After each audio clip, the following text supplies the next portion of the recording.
Dans la tradition protestante, nous concluons souvent les prières liturgiques par une formule comme « Par Jésus-Christ, notre Seigneur, qui vit et règne avec toi, Père, et le Saint-Esprit, un seul Dieu pour les siècles des siècles. » Et si, comme moi, vous avez grandi dans la tradition catholique, une des premières formules que nous avons apprises, c'était « Au nom du Père et du Fils et du Saint-Esprit », qui accompagnait le signe de la croix ou la bénédiction.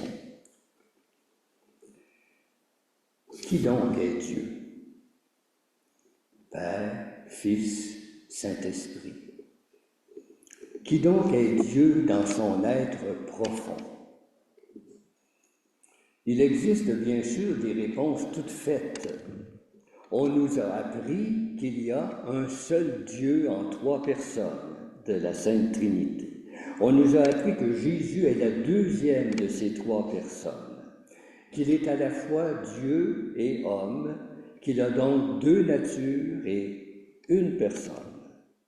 Et nous voilà devant un théorème théologique indéchiffrable, une équation à 3 inconnus. Est-ce qu'en voulant se faire connaître de nous, Dieu aurait plutôt rendu cette connaissance incompréhensible? Mais d'où ça vient, cette foi en la Trinité? Parce que c'est très tôt, en effet, que ça apparaît, cette triade Père, Fils, Saint-Esprit.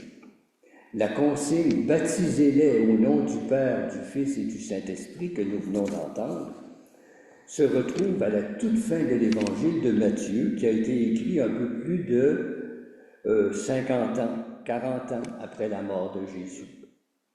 Mais bien avant, Paul, dans ses lettres, mentionne dans toutes ses lettres Dieu comme Père, Jésus comme Fils et l'Esprit divin comme animant la communauté et chaque chrétien.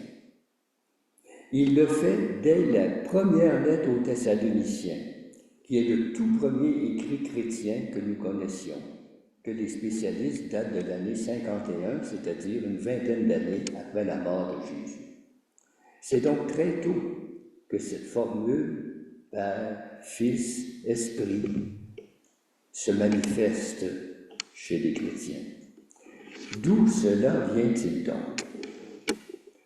À mon avis, cela ne peut que provenir de Jésus lui-même. Vous en voulez des indices? Prenons-en 2 ou 3.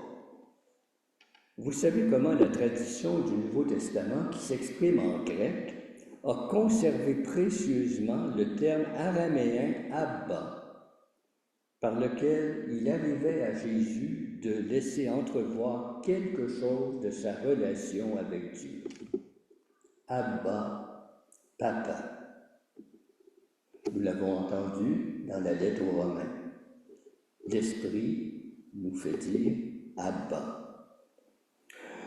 Un autre indice se trouve dans une parole si audacieuse qu'elle ne peut que remonter à Jésus lui-même. Je te loue, Père, Seigneur du ciel et de la terre, d'avoir caché cela aux sages et aux intelligents, et de l'avoir révélé aux tout-petits. Oui, Père, telle a été ta volonté. Tout m'a été remis par mon Père. Nul ne connaît le Fils si ce n'est le Père, et nul ne connaît le Père si ce n'est le Fils et celui à qui il a voulu le révéler. 5 fois le terme Père et 3 fois le terme Fils en 2 lignes seulement. Et 3e indice, dans ce qu'on appelle le Sermon sur la montagne, Jésus parle pas moins de 17 fois de Dieu comme son Père, mais aussi comme notre Père ou votre Père qui est dans les cieux. Mais Jésus, où a-t-il pris cette façon de parler de Dieu? Absolument rien dans le monde culturel environnant, le monde hellénistique, polythéiste au 1er siècle, Rien ne s'approche d'une telle manière de concevoir la divinité et nos rapports avec elle. Et pour ce qui est du judaïsme, dans lequel Jésus est né, a grandi et s'est développé, l'Esprit de Dieu est souvent mentionné dans la Bible juive comme source d'inspiration et de force de personnes par lesquelles Dieu veut annoncer sa parole ou faire avancer son œuvre de salut. Mais jamais Dieu n'est invoqué ou appelé comme Père. Sinon, 2 petites fois, c'est frappant, dans toute la Bible, dans ce qu'on appelle l'Ancien Testament, Dieu est mentionné 2 fois seulement comme Père, et c'est comme Père du peuple d'Israël, et plus de 300 fois, je pense, dans le Nouveau Testament. Les Juifs ne s'adressaient jamais à Dieu comme notre Père. On connaît aucun texte antique contemporain qui décrirait un homme parlant comme Jésus d'une relation filiale avec le divin. On pourrait reprendre au sujet de la Bible ce que le théologien André Gounel dit au sujet de la théologie, à savoir qu'elle ne s'occupe pas tellement de Dieu en lui-même que de notre relation avec Dieu. Alors, qui donc est Dieu? Nous ne nous privons pas de recourir à toutes sortes de qualificatifs pour dire quelque chose de ce mystère. Les musulmans sont invités à énumérer avec respect les 99 noms de Dieu. De notre côté, avec les Juifs, nous parlons de Dieu comme de créateur, rédempteur, sanctificateur, berger, lumière, roi, rempart, source, rocher, etc. Les psaumes sont pleins d'appellations comme ça pour dire quelque chose du mystère. La multiplicité des appellations par lesquelles nous désignons le divin révèle déjà l'impossibilité salutaire de saisir l'œuvre de Dieu, l'être de Dieu, pardon. D'ailleurs, le 2e commandement nous met en garde contre la tentation de faire de Dieu un objet de connaissance, le ramenant à être justement un objet dont nous pourrions saisir et enfermer dans une définition la nature ultime. Cela n'a pas empêché les théologiens chrétiens de s'aventurer très loin dans la spéculation, affirmant par exemple avec une précision quasi chirurgicale que le Fils est né du Père avant tous les siècles. Il est né de Dieu, lumière née de la lumière, vrai Dieu né du vrai Dieu, engendré, non pas créé, de même nature que le Père. Ils se sont disputés pour savoir si l'Esprit procède du Père et du Fils ou s'il procède du Père par le Fils. Et leur désaccord sur ce point a scellé la rupture entre les églises occidentales et les églises orthodoxes en Orient. Qui donc est Dieu? Vous savez, comme c'est difficile de se connaître vraiment soi-même, de connaître vraiment les autres, même les plus proches, alors imaginez quand il s'agit de Dieu. Et pourtant, c'est notre foi, Dieu lui-même vient à la rencontre de notre désir, à la rencontre de notre question, qui donc est Dieu?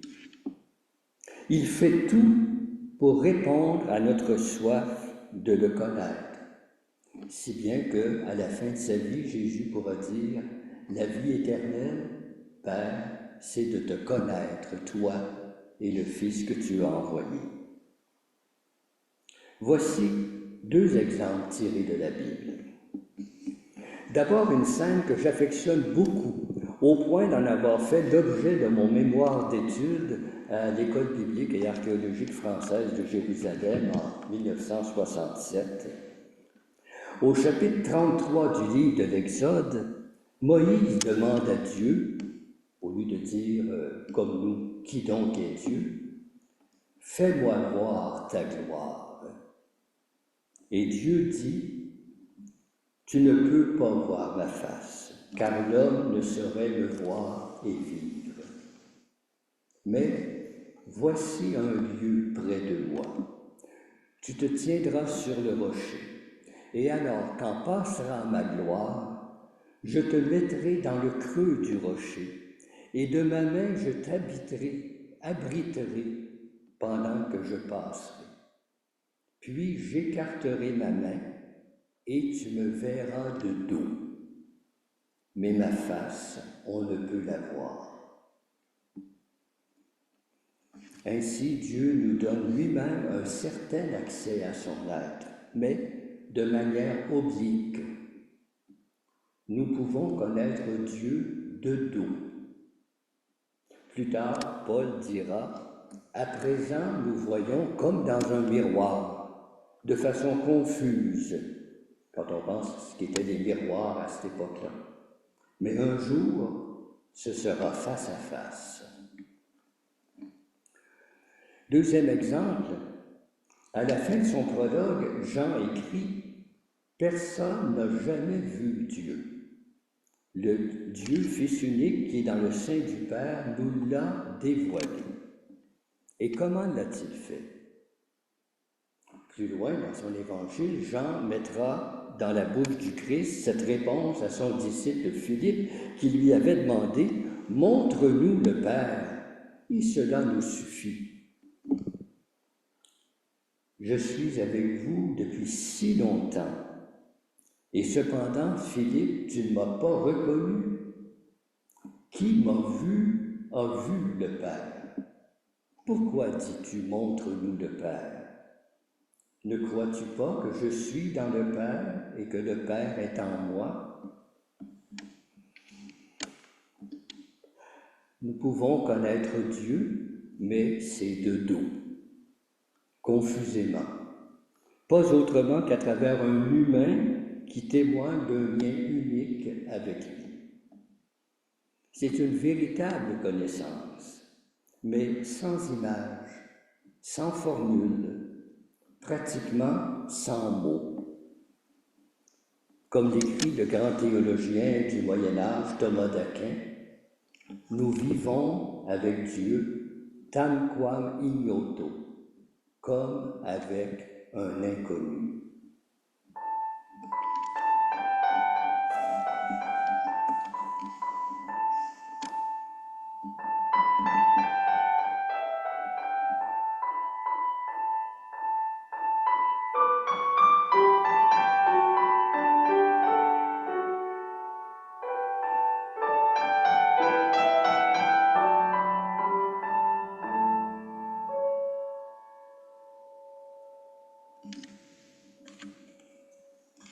J'aimerais faire appel au meilleur de votre expérience spirituelle.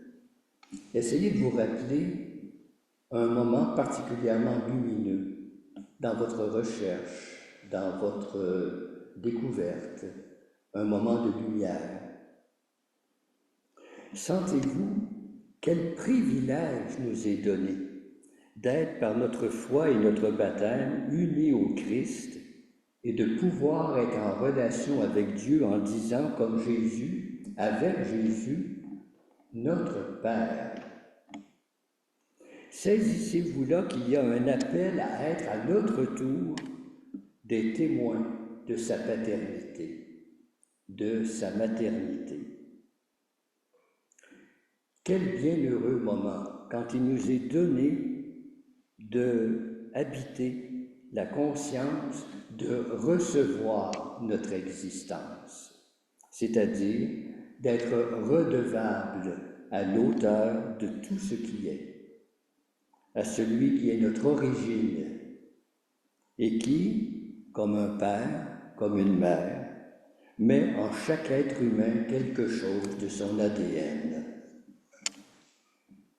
Comme il est bon de se laisser prendre par ce Père, Mère qui nous a tant aimés, qu'il a donné son Fils unique.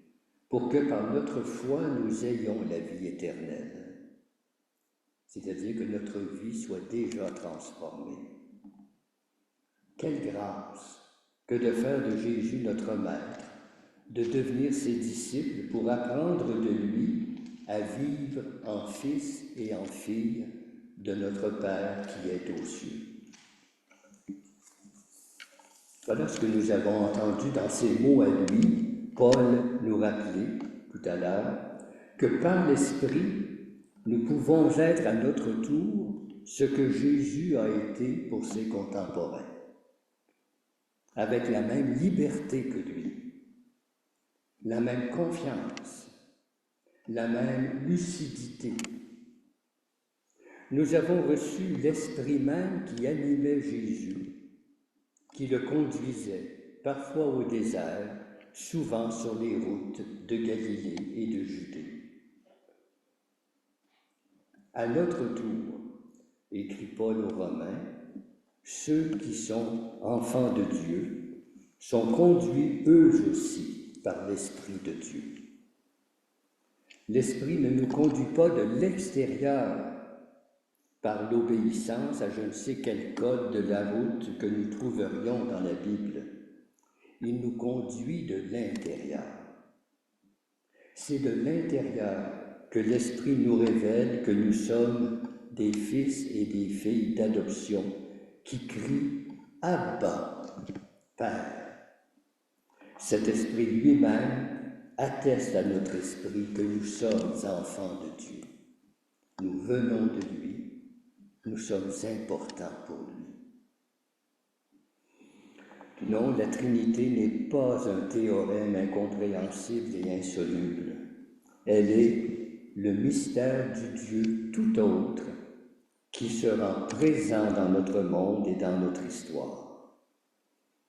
Je nous souhaite que la Trinité soit l'inspiration de notre existence, qu'elle nous rende à notre tour témoins du Père-Mère qui, comme tout parent, nous donne l'existence, protection, amour, témoins du Fils en qui nous sommes tous frères et sœurs dans la grande famille humaine, et témoins du Saint-Esprit qui est notre guérison, notre élan vital et notre sanctification. Ah, si nous étions dociles à l'Esprit, pour que la transformation qu'il fait de notre être, notre sanctification, amène ceux et celles qui se demandent qui donc est Dieu, que l'Esprit les amène à dire « qui les voit, voit le Père ».